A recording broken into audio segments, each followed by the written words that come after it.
I never thought I'd be the kind of person who'd write a post like this, but here I am. Maybe it's a way to get it all out, or maybe I just want someone to tell me I'm not crazy. Either way, I'll start from the beginning because that's where everything changed for me, right at the worst moment possible. My fiancée, Laura, and I had been together for 5 years. We had a plan, a life, a house, and a future that felt solid. We weren't perfect, sure, but we loved each other, or at least I thought so. She was the kind of girl who could make you laugh even when everything else was falling apart. We were supposed to get married in a month.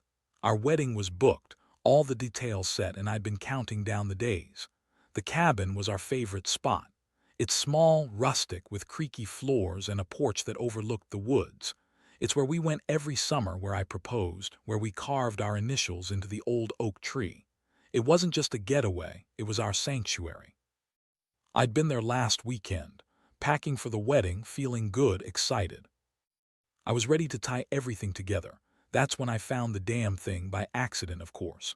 I was looking for a childhood photo album in the closet, digging through a box of old stuff, and I saw her phone on the bed. I don't usually snoop, but something told me to check it out. Maybe I was just curious, maybe I wasn't thinking. Whatever it was, I unlocked her phone. She never puts a password on it, and scrolled through. What I saw was like a punch to the gut. Texts, photos, timestamps. It was all there. A string of messages from her best friend Tom. They'd been texting for weeks, and the more I read, the worse it got. Not just friendly jokes or memes. No, it was something more. Flirty messages, secret photos, plans to meet up without me knowing. I saw a photo of her in the cabin under the dim light with her hand on Tom's thigh. I could almost feel my stomach tight. I closed her phone so fast my fingers trembled. My head was spinning. How long had this been going on? How did I miss it? Every promise, every memory I'd shared with her, suddenly felt like a lie, a cruel joke. I kept telling myself I must have misunderstood, but the evidence was right there, staring me in the face. I remembered the night we booked the cabin for our wedding weekend. She told me she was going out with her sisters. I saw her phone glow in her hand that night, but I didn't think anything of it. Now I realize she was probably texting Tom then, planning this secret affair. It all clicked. The cheerful laughs, the late nights, the way she'd brush off my questions about where she'd been. I'd been blind, or maybe I just didn't want to see. My fingers clenched the edge of the bed frame. The world tilted. I felt a boiling rage I'd never experienced before. How could she do this? How could she betray me right before our wedding? This was supposed to be the happiest day of my life, and I was sitting there with her betrayal raw in my mind like a fresh wound. I wanted to scream, to shake her, to demand an explanation, but I knew that was just the surface. Beneath it was something darker. I needed a plan. The more I thought about it, the more I realized I couldn't just let this slide. I wasn't going to be another guy betrayed and humiliated. I had to do something, something clever, something that would make her regret the day she ever crossed me. I've been quiet, patient, trusting. Now that trust was gone, shattered into a million pieces, and I knew exactly who I was dealing with now. Laura wasn't the girl I thought she was, and Tom, he was just as guilty. I spent the night awake, thinking about what came next. I knew I needed proof, a way to make her see what she'd lost, or better yet, to make her feel what I felt. I wasn't planning to confront her just yet. I wanted to gather everything, get my ducks in a row.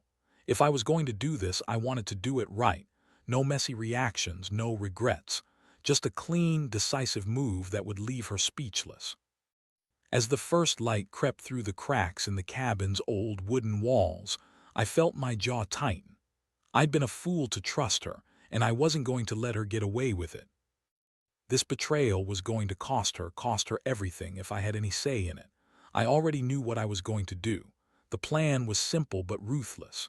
She'd soon learn that betrayal comes with consequences, and I was about to be the one to deliver them. I looked at the empty space where my wedding ring should have been, and a cold, hard resolve settled in. I wouldn't let her ruin what we had, not without a fight, and I'd make sure she understood exactly how much she'd lost. All I needed now was to finish planning my move. I was done waiting. The more I sat there in the quiet of the cabin, the clearer my plan became. I wasn't going to storm in and blow everything up right away. That'd be too obvious, too crude. No, I needed to be smart about this. She thought she'd gotten away with it, that her secret was safe.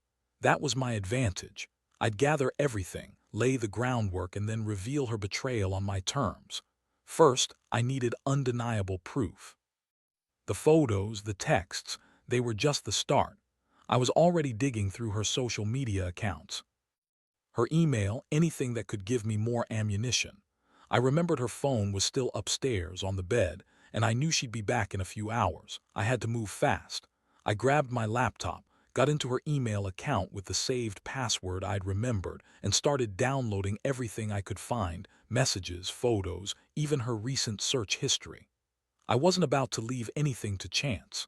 While I was doing that, my mind kept circling back to the night before. We had a late dinner. She'd seemed a little distracted, but I chalked it up to wedding stress. Now I saw the signs. She'd been hiding something, and I'd been too blind to notice. I still remembered the way she'd brushed her hair behind her ear, the nervous flick of her eyes when I asked about her plans. It all made sense now. Every subtle tell, every fleeting glance was part of her deception. I also remembered that her car was parked behind the cabin. I caught her keys on the hook by the door. I took them, just enough to keep her from leaving immediately, but not so much that I'd raise suspicion. I wanted her to stay, to think she had control. For now, I'd figure out what to do with her once I had all the pieces. By the time she was due back, I had everything downloaded, screenshots, messages, the photos, even a few videos. I hid my laptop in the cabin's closet behind some old blankets. If she found it, I didn't want her to see what I'd been up to. I looked around the room one last time, feeling the weight of what I'd uncovered. The betrayal cut deep, but I had to keep my cool. This was just the beginning. When she pulled into the driveway, I was sitting on the porch pretending to be relaxed. She looked surprised to see me there, her face flickering with something I couldn't quite read. She stepped out of her car, her heels crunching on the gravel, her eyes flicked nervously around. "Hey," she said, voice a little tight. "What are you doing here?" "I came to pick up some things," I said evenly, not giving anything away. "Thought we could talk." Her jaw clenched. "About what?" "About us, about everything," I said, standing up slowly. "You've been busy." "Huh?" She hesitated, then forced a laugh. "What are you talking about?" "Oh, I think you know exactly what I mean," I said. "I found your phone, saw the messages, the photos, the plans you were making with Tom." Her face went pale. "You went through my phone, that's private, is it?" I took a step closer. "Or is it just the tip of the iceberg?" She looked like she wanted to run, but I blocked her path. "You lied. You lied to me for weeks about where you were and who you were with." "That's not just a little mistake, Laura, that's a betrayal." She clenched her fists. "You're overreacting, it's nothing." "Nothing," I echoed. "That nothing cost me my trust, my future." I paused, then added, "I've got all the proof, and I'm done pretending I didn't know." Her eyes darted away, but I saw the flicker of defeat. She knew she couldn't deny it anymore. The game was up. This was just the beginning of what I'd planned. I wanted her to feel every second of her betrayal. Every lie, every secret, every moment she thought she was getting away with it. She had no idea what was coming. That's when I decided I'd be the one to decide her fate. Not in a rush, not in anger. I was going to make her see how much she'd lost, how deeply she'd messed up. The only question now was how to do it best, to make sure she understood without a single doubt that I'd been betrayed and I was not going down quietly. As she looked at me, trembling slightly, I knew I'd crossed a line, but honestly, I didn't care. Because what I'd uncovered wasn't just about cheating. It was about trust, about promises broken, about my future shattered by her lies. And I was done waiting. It was time to execute my plan. I just had to decide how to start it, calm, calculated, and cold enough to leave her speechless. I stood there, watching her try to hold her cool, though her hands trembled and her eyes kept flickering with a mixture of guilt and defiance. I could feel my pulse pounding in my ears, a strange combination of adrenaline and cold fury. I didn't want to shout, didn't want to scream. No, I wanted her to understand that this wasn't just a fling, wasn't just a mistake. It was a betrayal that cut so deep it would leave scars, and I had a way to make sure she never forgot it. "I've got the evidence," I said, voice steady but low. "And I want to be clear, I'm not just leaving you. I'm going to make sure you regret ever crossing me, because you don't get to walk away from this without consequences." Her breath hitched. What are you talking about?" I took a step closer, feeling every muscle tense. You think you're clever, sneaking around with Tom, hiding behind your pretty lies, but I know everything now. Every secret, every lie, every moment you thought you got away with it, and I'm done pretending I didn't see." She looked away, her throat working as if she was swallowing 1,000 excuses. I could see the panic starting to set in. Good. That's what I wanted. I wanted her to feel cornered. To realize that her actions didn't just affect me, they changed everything. "I have proof," I repeated, pulling out my phone and holding it up. "Screenshots, videos. The whole 9 yards. This isn't just some petty affair, it's a full-blown betrayal, right here in our family cabin with your best friend." Her lips pressed into a thin line. "You're threatening me." "No," I said softly. "I'm warning you because I'm about to give you one last chance to come clean, and after that there's no turning back." She hesitated, then finally spoke, voice trembling. "Look, I didn't mean for it to go this far, it just happened. Things got complicated." "Really?" I scoffed. "It just happened. You think that's enough? I saw the pictures, you and Tom in the cabin under the dim light with your hands all over each other. How do you justify that?" She looked down, biting her lip. "I didn't mean for it to become like this. I was stressed and I don't know, it was a mistake." "A mistake?" I spat out. "That's what you call cheating on me right before our wedding. That's what you call betraying everything we built." Her eyes glistened with tears. "I never wanted to hurt you, I swear." "Save it," I cut her off sharply. "You don't get to play the victim here. You're the one who chose to do this. You chose to lie, to hide, to cheat. And now you're going to face the consequences." I reached into my pocket and pulled out my phone again, showing her the full folder of evidence I'd compiled. "This stays with me. No more secrets. No more lies. If you think you're getting away with this, think again, because I'm ready to end this today." Her face paled and she took a shaky step back. "What are you going to do?" I let a small, cold smile creep across my face. "You'll see, but let me be clear, I'm not just leaving. I'm going to make sure you regret ever crossing me, and you'll remember this day for the rest of your life." She looked like she wanted to protest, to plead, but I cut her off. "Go inside, pack your bags, leave the keys on the counter, and when you're ready to talk, really talk, you know where to find me, but I won't be waiting forever." She nodded silently, her face blank with shock. I watched her go, feeling the weight lift. Just a little, her departure marked the start of what I had planned. I knew this wasn't the end. It was only the beginning. As she disappeared into the cabin, I felt a strange calm settle over me. I had the proof, I had the plan, and I had the resolve. Her betrayal burned in my chest like a hot iron, but I knew what I had to do next. I wasn't just going to end things. I was going to make her see exactly how badly she'd screwed up. And when I was done, she'd wish she'd never crossed me at all.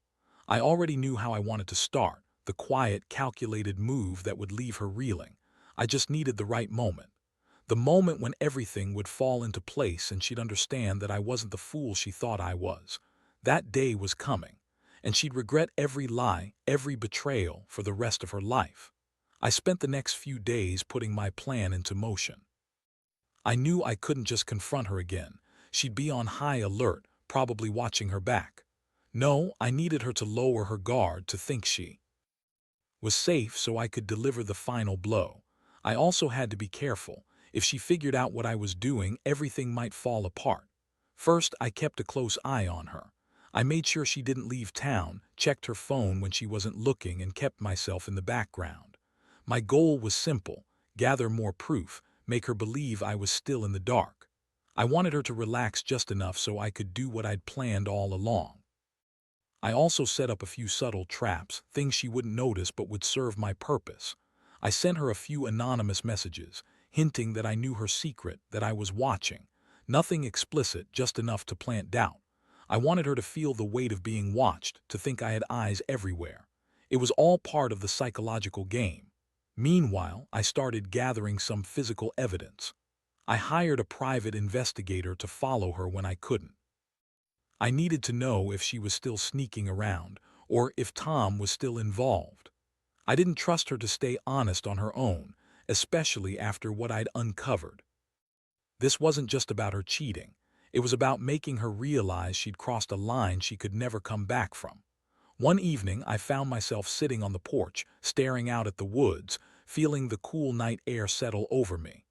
My stomach was tight, my palms sweaty, but my mind was clear. I knew I'd be ready soon. I just had to wait for her to slip up again, trust herself too much, or reveal something she'd thought was hidden. She came back to the cabin later that night looking nervous, nearly jittery. I could see it in her eyes. She was trying to act normal, but her hands kept trembling when she poured herself a glass of wine. I played it cool, sitting in the corner, pretending I didn't notice her every move. Finally, she broke the silence. "You've been acting strange," she said softly, her voice hesitant. "What's going on?" I took a slow breath. "I just want honesty. I want to know if you're done with your little secret. Or if you're still hiding something." She looked away. "I don't know what you want me to say. I want the truth," I said, voice firm. "If you're still seeing Tom, if you're still lying to me, I want to hear it now, because I've got enough proof to burn your world down." Her eyes flickered with panic. "I swear I'm not seeing him. I told you I was stressed. It was a mistake, I swear." "Yeah, I heard that one before," I said sharply. "You think I don't see through your lies? I've got enough evidence to bury you, Laura, and I will if I have to." She blinked, tears starting to form. "Please don't do this. I made a mistake, yes, but I love you, I swear I do." "Love?" I scoffed. "Love doesn't look like this. Love doesn't cheat, doesn't lie, doesn't betray the person you're supposed to trust the most. You're damn lucky I haven't already lost my mind." Her voice cracked. "I never wanted to hurt you. I was weak. I thought I could handle it on my own, but I was wrong. Please just give me another chance." I shook my head, the rage bubbling beneath my skin. "That ship has sailed. You want to tell me you're done? Fine, but I've got one last thing to do. One last move to make sure you regret this, every second of it." Her face twisted into a mix of despair and hope. "What are you going to do?" I looked at her with quiet determination. "You'll see. But remember, when you're alone, staring at the empty space where your future used to be, that's when it'll hit you hardest." I didn't want to say more. I wanted her to stew in her guilt, to realize she'd pushed me to the edge. I'd set everything in motion. The last piece was waiting to fall. I'd given her enough rope, enough hope. Now I was ready to pull the trigger. That night, as I lay in bed staring at the ceiling, I felt a strange sense of clarity. This wasn't just about revenge anymore. It was about reclaiming what I'd lost, not just my trust, but my self-respect. I'd been a fool to believe in her, but I wasn't going to be a fool anymore. Tomorrow, no, tonight, I'd take the final step. She'd see what it meant to betray someone who loved her, and I'd finally close the chapter on this nightmare once and for all. The next morning, I woke up knowing everything was finally in place. I'd spent the night finalizing my plan, every detail meticulously thought out so she couldn't wiggle free or spin her way out of it. I wanted her to see the truth, plain and brutal. No more lies, no more games. Just the bitter reality she'd created and then tried to deny. I waited until she was still half asleep, her breathing shallow, before I slipped out of the cabin. The air was crisp, the woods silent except for the faint rustling of leaves. I felt a strange calm mixed with something darker, satisfaction maybe, or just the cold certainty that I was about to end this nightmare. I grabbed the small bag I packed last night, nothing too obvious, just enough to take control. My first stop was the cabin's porch. I left a note on the table, simple and to the point. "I know everything. Pack your things. Don't try to call or text me. We're done." I didn't want her to see me when she read it. I wanted her to find it, to realize I'd been one step ahead all along. Then I moved to the car. Inside was a small, discreet box I'd prepared, something I'd ordered days ago just in case.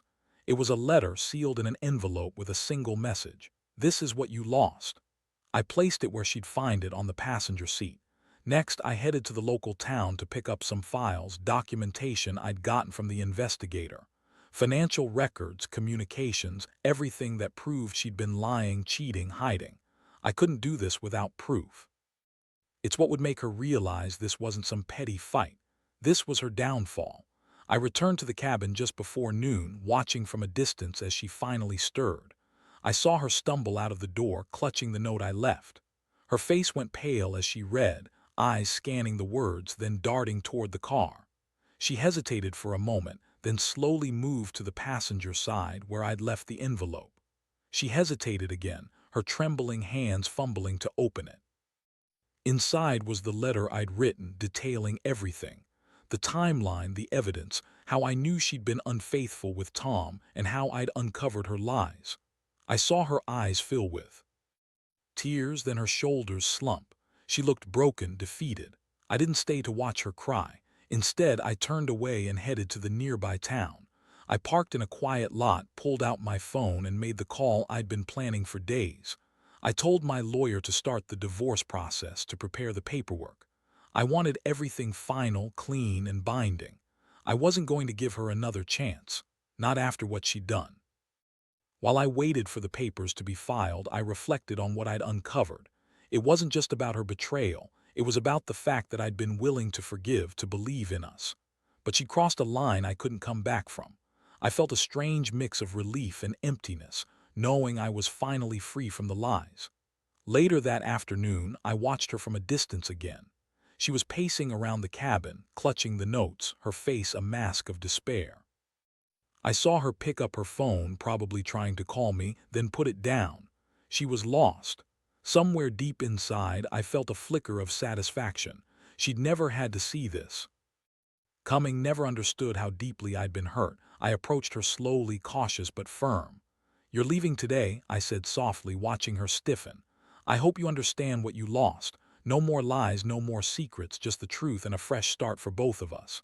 She looked at me, eyes red, voice trembling. "Please don't do this, we can fix it." "No," I said quietly. "What's broken can't be fixed. You chose your path, I chose mine, this is it." She nodded, tears streaming down her face. I handed her the keys to her car, then reached out and gently took her hand. "Goodbye, Laura, don't come back." She looked at me for a long moment, then turned away, walking toward her car with heavy steps. I watched her drive off, feeling the weight lift. It was over.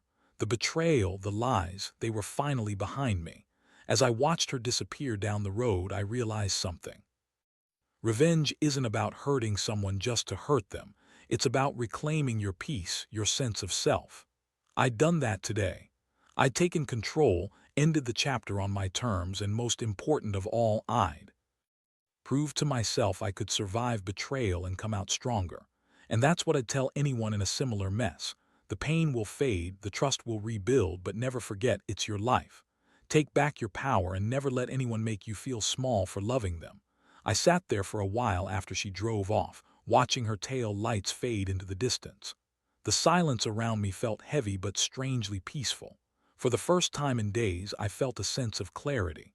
It was over. All the chaos, the betrayal, gone. I finally had control again, even if it was in the form of a cold, harsh truth. I knew I'd made the right choice, even if it hurt like hell. That night, I poured myself a glass of whiskey and stared out at the woods. The moon was high, casting a pale glow over the trees, and I listened to the quiet crackle of the night. My mind was clear, my emotions a mixture of relief and emptiness. I'd lost someone I thought I loved, someone I'd trusted with everything. But I'd gained something too, my dignity, my self-respect, the realization that I stood my ground and faced what had to be faced. The days that followed were a blur of paperwork, legal meetings, and packing up what was left of my life with her. I handed over the keys, filed the divorce papers, and finally closed that chapter forever. Each step felt like shedding an old skin, leaving behind the betrayal and the pain. It was my way of reclaiming what I'd lost, piece by piece. Looking back now, I see a lot of lessons in all of this, lessons I wish I'd known before. Trust is fragile, and it's easy to overlook red flags when you're blind with love. But the most important thing I learned is this: you have to protect yourself. Sometimes you have to be ruthless to save what's left of your dignity. Because betrayal doesn't just hurt, it destroys if you let it. To anyone reading this who's going through something similar, here's my advice: don't stay silent. Don't pretend everything's fine when it's not. Gather your evidence, stay calm, and act decisively. You owe yourself that much. You don't have to forgive or forget. Sometimes, walking away is the bravest thing you can do. And never forget, you're worth more than someone's lies and betrayal. As I turn the page, I'm finally ready to start fresh. The scars will heal, and someday I'll find happiness again. I know that now. I've learned that even in betrayal, there's a chance for renewal if you have the strength to walk away and rebuild. And so I walk forward, lighter than I've felt in months. The pain is still there, but it's no longer controlling me. I've taken back my life, my peace. And that, above all, is what matters.